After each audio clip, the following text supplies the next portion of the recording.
शिवसेना कुणाची, धनुष्यबाण कुणाचा? मी सहज माझ्या जुने मित्र आहेत शिवसैनिक, त्यांना सहज फोन केला. म्हटलं आज सर्वोच्च न्यायालयामध्ये या संदर्भात निकाल लागणार आहे. सर्वोच्च न्यायालय आता सांगेल की धनुष्यबाण कुणाचं आहे, शिवसेना हे नाव कुणाचं आहे, शिवसैनिक कुणाचे आहेत आणि शिवसेना ब्रँड सोबत बाळासाहेब ठाकरे सुद्धा कुणाचे आहेत हे अधोरेखित होईल. मी त्याला फक्त प्रश्न विचारला की हे सगळं आता आज सर्वोच्च न्यायालयामध्ये ठरणार आहे, तुझं काय मत आहे, तुला काय वाटतं शिवसेना कुणाची आहे? म्हणलं तू तर निष्ठावंत म्हणून एका ठिकाणी आहेस पहिल्यापासून. त्यानं माझा शब्द कानावर पडेपर्यंत फाटदिशीने सांगितलं, शिवसेना हे निष्ठावंतांचीच राहील, गद्दारांच्या ताब्यात शिवसेना जाणार नाही. सरकारचा, पदाचा, दिल्लीतल्या नेत्यांच्या आशीर्वादानं तुम्ही काही दिवस आमच्यापासून हिरावून घ्याल, परंतु आमचं सर्वस्व तुम्ही हिरावून घेऊ शकत नाही, पळवून नेऊ शकत नाही. गद्दारांनी गद्दारी केली म्हणाला, बंडखोरांनी बंडखोरी सुद्धा केली, परंतु प्रामाणिक निष्ठावंत शिवसैनिकांचं प्रेम मात्र ते ना बाळासाहेब ठाकरेंपासून कोणी हिरवून घेऊ शकलं, ना आज उद्धव ठाकरेंपासून कोण हिरवून घेऊ शकतं. किंवा प्रामाणिक निष्ठावंत शिवसैनिक जो हाडाचा शिवसैनिक म्हटला जातो, स्वार्थी, पदासाठी हपापलेले किंवा लाचार लोकांच्या बद्दल मला चर्चा करायची नाही. मी म्हणलं अरे एवढा कशाला चिडतोय, मी तुला एक प्रश्न विचारला, तू मला 17 उत्तरं देतोय.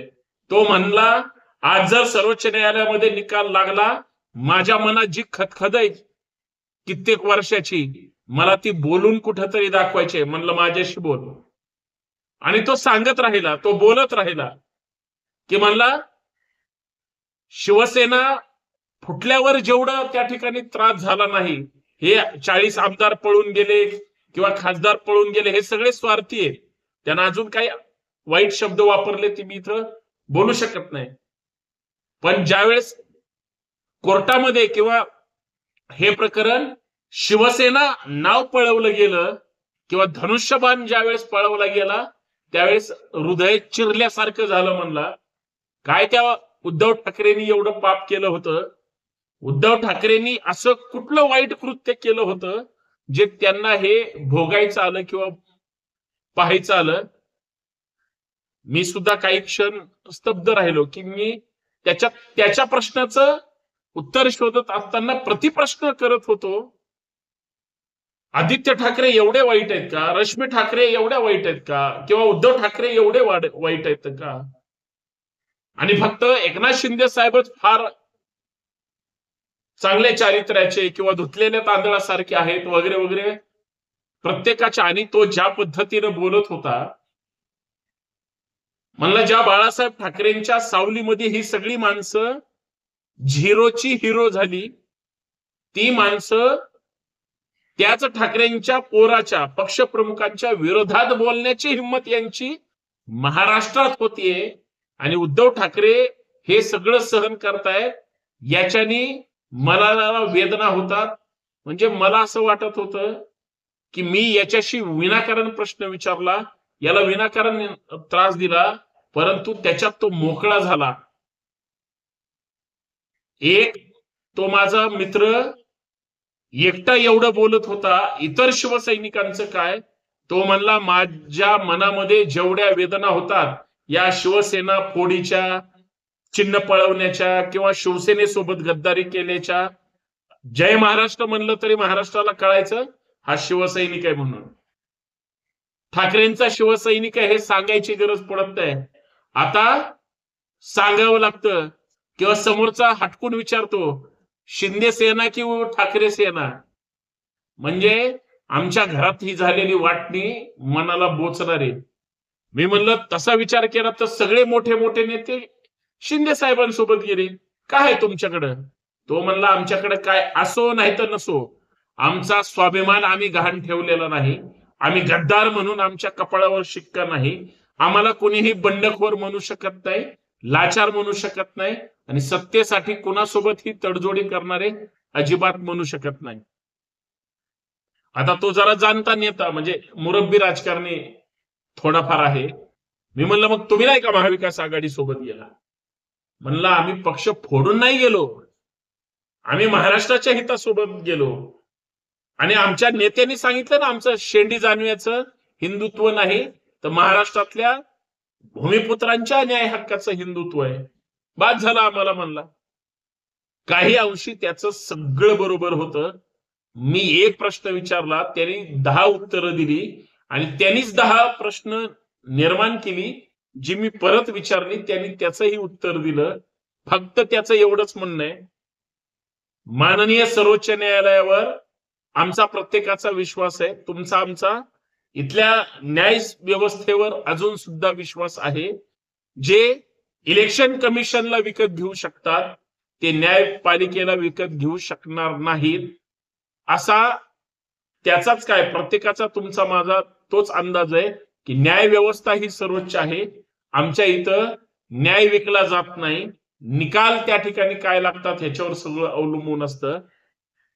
हे सगळं ऐकल्यानंतर माझ्या लक्षात आलं की या सगळ्या शिवसैनिकांनी म्हणजे मातोश्री आणि शिवसेना भवन पासून महाराष्ट्राच्या संपूर्ण कानाकोपऱ्यात उद्धव ठाकरेंवर त्यांच्या शिवसेनेवर प्रेम करणारी सगळी जी काही मंडळी आहे या निकालाकडं इतकं प्रामाणिकपणे त्या ठिकाणी लक्ष देऊन आहेत. पण काल उद्धव ठाकरेंनी जे सांगितलं की या प्रकरणाचा निकाल कधी लागेल, मी म्हणलं अरे म्हणजे तुला असं वाटतंय की आज निकाल लागेल, पण उद्धव ठाकरे तर राज्याचे मुख्यमंत्री राहिलेले आहेत. कदाचित त्यांना अंदाज आला असावा की सत्ताधारी आता सुद्धा वेळ काढूपणा करणार आणि तारीख पे तारीख असंच 2025 आहे, 30 उजडेल, 40 उजडेल, 45 उजडेल आणि मग निकाल लागेल. त्यावेळेस 1/4 पिढी ही बाद झालेली असेल. मनाला थोड्या वेदना झाल्या आणि म्हणलं अशा पद्धतीने जर निकाल लागले तर हे किती वाईट आहे. पण मी त्याला एक शेवटचा प्रश्न विचारला बांधवांनो, तो फार गरजेचा होता. जर समजा म्हटलं माननीय सर्वोच्च न्यायालयाने सुद्धा जे इलेक्शन कमिशननं केलं किंवा जो डाव राज्य सरकारने आखला होता, कदाचित हायकोर्टामध्ये सुद्धा कशा पद्धतीच्या घटना झाल्या म्हणून वेगळ्या प्रकरणामधल्या, म्हणून ही सगळी उद्धव ठाकरेंची टीम सुप्रीम कोर्टामध्ये पोहोचली. तर मग समजा तिथं सुद्धा शिंदेच्या बाजूने निकाल दिले तर काय? तो म्हणला आमच्या हातात तशीही आम्ही पहिल्यापासून मशाल घेतलेली आहे, जी क्रांतीची मशाल आहे. आम्ही लोकसभेला जी झलक दाखवली ती म्हणजे इथल्या निष्ठावंतांच्या सर्वसामान्य जनतेच्या बळावर किंवा त्यांच्या ताकदीनं. तर मग भविष्यात सुद्धा जर समजा न्यायालयाला वाटलं की ज्याचा जन्म ज्या बापाने दिलाय त्याचा तो मुलगा नाही इतकी म्हणण्याची हिंमत, म्हणजे कदाचित आम्हाला न्यायच मिळणार नाही अशा पद्धतीने असेल. परंतु आम्ही थांबणार नाही, आम्ही थकणार नाही आणि आम्ही कोणाच्याही बोलतापणा बळी पडणार नाही अशा पद्धतीची रोखठोक भूमिका तो सांगत होता. मला त्या सगळ्या याच्यातून मित्रांनो एकच गोष्ट कळाली की महाराष्ट्रामध्ये एका पक्षाच्या फुटीच्या प्रकरणानंतर दुसऱ्या पक्षाला सुद्धा तशाच पद्धतीने ट्रीट केलं जाईल. पहिला म्हणजे ऍक्शन मोडवर आला तर दुसरा सुद्धा ऍक्शन मोडवर येईल आणि हा सगळा संघर्ष महाराष्ट्राला उभ्या माहिती असताना सुद्धा अशा पद्धतीनं सुद्धा घडू शकतं किंवा घडलंय हे सुद्धा नाकारता येणार नाही. पण याच्यामध्ये एक गोष्ट फार महत्वाची आहे, इलेक्शन कमिशन समजा माननीय सर्वोच्च न्यायालयाने ज्याची म्हणजे शिवसेनेचा जन्मदाता कोण आहे, प्रबोधनकार ठाकरे, बाळासाहेब ठाकरे, ते नंतर कोण झालं त्याचा प्रमुख, उद्धव ठाकरे. मग हे सगळं तपासणारच नाहीत का कागदावर, ऑडिटवर किंवा विश्वासावर? उद्धव ठाकरेंनी ज्यांना विश्वासात घेतलं किंवा ज्यांच्यावर विश्वास ठेवला किंवा ज्यांना सगळ्यांना मोठं केलं त्यांनीच गद्दारी केली. त्याच्यामुळं ही बाकीचं कुणासमोर बोलणार आणि कशा पद्धतीने बोलणार हे वेगळं सांगायची गरज नाही. परंतु महाराष्ट्रामध्ये शिवसेनेच्या त्या नावा आणि चिन्हाच्या संदर्भामध्ये जी काही आता घडामोड होणार आहे ती इतर राज्यांना सुद्धा एक महत्वाची टर्निंग पॉइंट ठरेल असं नाकारता येणार नाही. आणि तुम्ही ज्या चिन्हावर निवडणूक लढवता, एबी फॉर्म घेता आणि पुढे लढता, त्या पक्षाचा पक्षप्रमुख किंवा त्यांची जी काही कार्यकारिणी असते त्यांनाच त्याचे अधिकार असतात, इतरांना नाही.